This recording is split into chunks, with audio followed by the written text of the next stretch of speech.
មនុស្សប្រុសអាក្រក់បំផុតចូលចិត្តស្រែកសុំលត់ដាក់ឲ្យអូនយំយល់តែចិត្តខ្លួនឯងលែងចារឹកហមរហូតអូនអត់ទ្រាំដាច់ចិត្តទៅចោលពេលគ្មានអូននៅក្បែរទើបដឹងខ្លួនច្បាស់បងពិតឯកាណាស់រស់សែនតែលតោលបាត់មនុស្សធ្លាប់រំខានតាមសួរដេញដោលអូនទៅបាត់ស្រមោលមិនវិលមកវិញណាមួយលៀននឹកមួយលៀនសុំទោណាអូនត្រឡប់មកដាក់ទោសបងមកណាថ្លៃ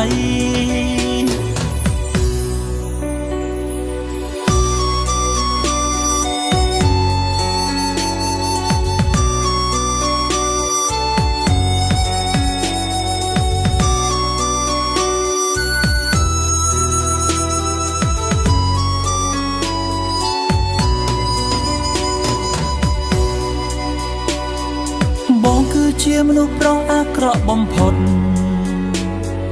ចូលចិត្តស្រែកសុំលត់ដាក់ឲ្យអូនយំយល់តែចិត្តខ្លួនឯងលែងចារឹកហម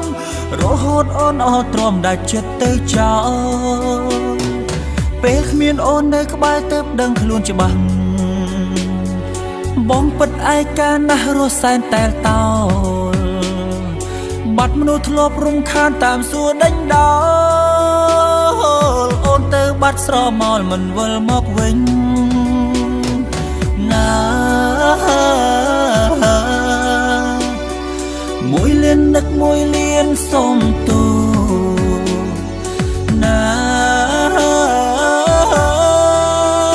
អូនត្រឡប់មកដាក់ទោសបងមកណាថ្លៃណា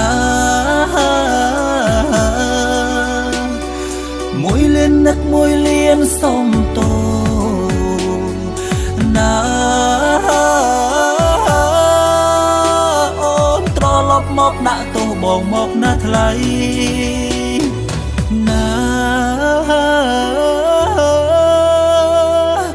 បងសន្យាថាលែងធ្វើខុសទៀតហើ